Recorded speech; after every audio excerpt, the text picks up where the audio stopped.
Today we will discuss and read the poem Hope is the Thing with Feathers. First of all, I want to tell you something about the poet who has written this poem. Her name is Emily Dickinson. It's very interesting that when she was died, her sister published all her poems. She has written 1800 poems in her whole life, and only 7 poems were published when she was alive.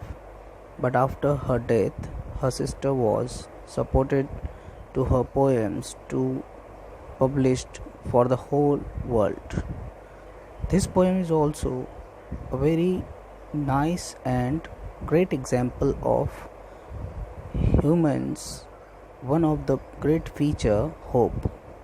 Now, Emily Dickinson used the metaphor as a bird for hope.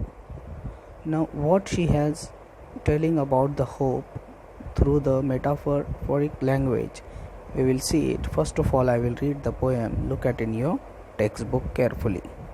Hope is the thing with feathers.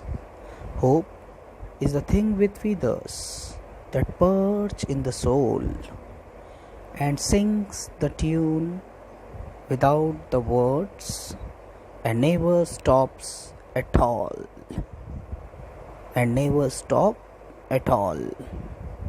And sweetest in the gale is heard. And sweetest in the gale is heard. And sore must be the storm.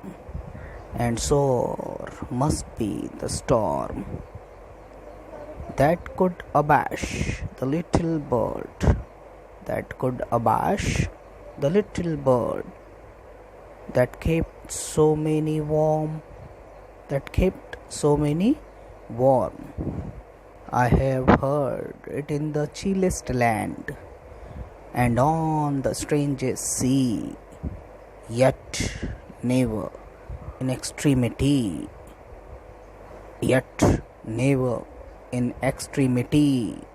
It asks a crumb of me, it asks a crumb of me.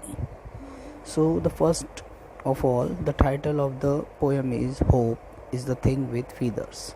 Hope का मतलब यहाँ पर परिंदे का भी एक जो है नाम यहाँ पर दिया हुआ है परिंदे की तरह, और होप का मतलब होता है इंसान की जो एक खूबी होती है इंसान के अंदर, जिसको हम पर्सोनिफिकेशन भी कह सकते हैं यहाँ पर, उम्मीद। होप कहते हैं उम्मीद को। Is the thing with feathers, poet का मानना है कि ये कोई ऐसी चीज़ है जिसमें पंख होते हैं जो उड़ सकती है।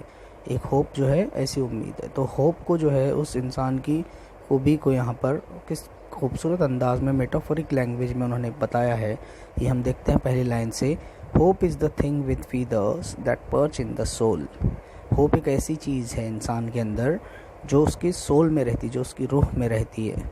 पर्च मतलब जैसे परिंदे को पिंजरे में जब रखा जाता है तो उसके ऊपर एक रॉड लगाई जाती है, एक सलाख रहती है उस पर वो बैठने के लिए, उसको जो है थोड़ा सा अच्छा लगना चाहिए, इसके लिए उसको जो एक रॉड लगाई जाती है बीच में, जिस पर वो खड़ा रहता है, बैठता है उसके ऊपर, तो उसको पर्च कहा जाता है। तो यहाँ पर पर्च क्या है, इंसान की उम्मीद के लिए उसकी सोल है, उसकी जो रूह है, उस पर वो रहता है, उस पर वो खड़ा होता है, उस पर वो बैठता है। ये जो होप है, ये जो उम्मीद है। And sings the tune without the words, और इसका जो सॉन्ग होता है, इसका जो चहचहाना होता है परिंदों की तरह, वो कैसा होता है, विदाउट वर्ड्स होता है, इसमें कोई अल्फाज नहीं होते। वो सिर्फ इंसान को जो है करेजियस और हिम्मत वाला बनाने की कोशिश करता है। एंड नेवर स्टॉप्स, और कभी वो रुकता नहीं है एट ऑल। यहाँ पर देखो 2 डैश, ये जो डैश आए बार बार, इस पर एम्फेसाइज किया गया है, यहाँ पर बात को जोर देने की कोशिश की गई है और बताया गया है।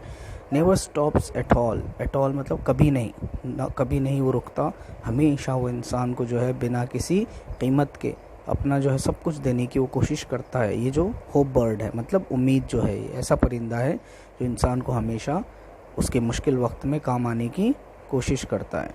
एंड स्वीटेस्ट, और बहुत ही मिठास है उसके सॉन्ग में, उसकी आवाज़ में। In the gale is hurt, उसकी आवाज़ जो है बड़ी मीठी लगती है जब हम मुश्किलात में पड़ जाते हैं, जब हम बहुत ज़्यादा मुसीबत में होते हैं, गेल में होते हैं, तो हम सुनते हैं कि उम्मीद ही एक ऐसी चीज़ होती है जो हमको बनाने का काम करती है।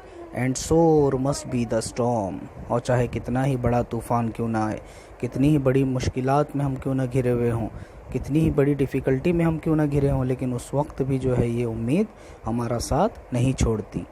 That could abash the little bird, और वो जो है अबाश करने का, अबाश मतलब यहाँ पर बुरे हालात, बहुत ही खस्ता हालात में भी ये परिंदा, छोटा सा परिंदा रेन की तरह, वो जो है क्या करता है, हमारी मदद करने की कोशिश करता है।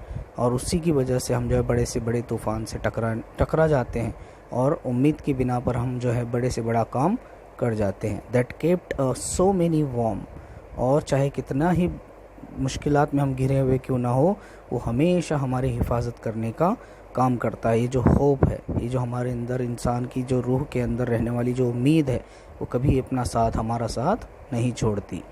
ये यहाँ पर दोनों स्टांजा में उम्मीद के बारे में बताया गया है, होप के बारे में बताया गया है, एक बर्ड को जो है मेटाफर लेकर। I have heard it in the chillest land. Chillest land अक्सर यहाँ पर जो है इंग्लिश पोएट्री में जब चिल और कोल्ड का जो जिक्र होता है तो वो मुश्किल हालात को बताने के लिए किया जाता है पोएट्स के ज़रिए। तो यहाँ पर कितने ही मुश्किल हालात क्यों ना हो, कितने ही चिलेस्ट लैंड पे हम क्यों ना हो, एंड ऑन द स्ट्रेंजेस्ट सी, और चाहे कहीं हम खो क्यों न जाएं बड़े से समंदर के पास, हम जो है पूरी तरह से भटक क्यों न जाएं, यट, लेकिन फिर भी, अब भी, नेवर, कभी नहीं, इन एक्सट्रीमिटी, चाहे कितनी ही बड़ी जो है मुसीबत क्यों ना हो, एक्सट्रीमिटी, कितना ही बड़ा तूफ़ान क्यों ना आया हुआ हो, it ask a crumb of me, वो हमेशा हमारी मदद करता है, और इसके बदले में एक छोटा सा टुकड़ा भी वो हमसे नहीं लेता, हमसे मांगता नहीं उसके बदले में, बस हमेशा हमको देने की कोशिश करती है। ये उम्मीद जो है, ये बर्ड ऐसा बर्ड है जो हमेशा इंसान को अपने आप को जो है बनाने के लिए, अपने आप को जो है सुधारने के लिए, अपने आप को जो बुरे हालात से उभारने के लिए हमेशा इंसान की वो मदद करता है। ये जो होप बर्ड है, और वो कभी जो है रुकता नहीं उसका चहचहाना, और कभी उसका जो है मदद करना रुकता नहीं इंसान के लिए, और इंसान इसकी वजह से जो है ज़िंदगी में कामयाबियाँ हासिल करता है, और इसके बदले में उम्मीद हमसे कुछ नहीं चाहती, कोई उसको बदला या कोई कीमत उसके बदले में उसको नहीं चाहिए। ऐसा यहाँ पर एमिली डिकिंसन ने अपने एक खूबसूरत अंदाज में अपनी ज़िंदगी के कुछ एक्सपीरियंसेस को, अपने तजुर्बात को इन 3 स्टांजा के ज़रिए जो है ढालने की कोशिश की है। अब यहाँ पर आपको ये देखना है कि किस तरह से जो है मेटाफोरिक लैंग्वेज का इस्तेमाल किया गया है, और इसमें यहाँ तक कि जो कॉमास दिए हुए हैं, डैश दिया हुआ है, उसका भी बहुत माने है कि ज़ोर दिया गया है किसी बात के ऊपर, किसी बात को जो यहाँ पर समझाया गया है। तो बहुत ही बेहतरीन ये शाहकार है एमिली डिकिंसन का, जिसने यहाँ पर